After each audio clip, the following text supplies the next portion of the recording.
କବିତାର ଶୀର୍ଷକ ହେଉଛି କବିତା। ଅନ୍ଧାର ଛାତିରେ ଦୀପଟିଏ ଜଳେ କାଗଜର ଶବ୍ଦରେ।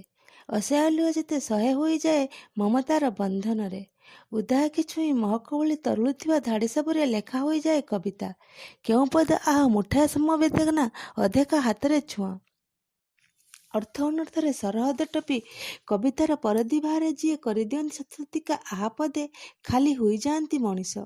ଅନ୍ଧାର ଧରେ ଟାଣି ହୋଇଯାଆନ୍ତି ଗାରେ ଆଲୁଅ। ଫର୍ଚ୍ଚା ଫର୍ଚ୍ଚା ଦିଶନ୍ତି ଜୀବନର ମୁହଁ। ଦିଶୁନଥିବା ଡେଣା ହଳେ ଛାଡ଼ି ଯିଏ ମଣିଷ ଉପରେ ବିଞ୍ଚି ଦିଅନ୍ତି ପାଗଳାମୀର ରଙ୍ଗ। କଳା ଧଳାର ସବୁ ବ୍ୟାକରଣ ଡେଇଁ ବର୍ଣ୍ଣିତ ହୋଇଯାଏ ଜୀବନର ପଣତ। ଆହା, ସେ ଶବ୍ଦ ସବୁ କୋଉଠି? ପ୍ରାର୍ଥନାରେ ନା, ପ୍ରସ୍ତୁତିରେ ନା, ଅପେକ୍ଷାରେ ନା, ଦୀପତଳେ ନା, ହୃଦୟର ସ୍ପନ୍ଦନରେ। ଆଶା ଅଛି ଫ୍ରେଣ୍ଡ ଆପଣମାନଙ୍କୁ ମୋର ଏଇ ନିଜ ହାତ ଲେଖା କବିତା ପସନ୍ଦ ଆସିଥିବ। ଯଦି ଆପଣଙ୍କୁ ପସନ୍ଦ ଆସିଲା ତାହେଲେ এই ଭିଡ଼ିଓଟାକୁ ଗୋଟେ ଲାଇକ୍ ଦେଇଦେବେ ଆଉ ଆମ ଚ୍ୟାନେଲକୁ ସବସ୍କ୍ରାଇବ୍ କରିଦେବେ। ଧନ୍ୟବାଦ।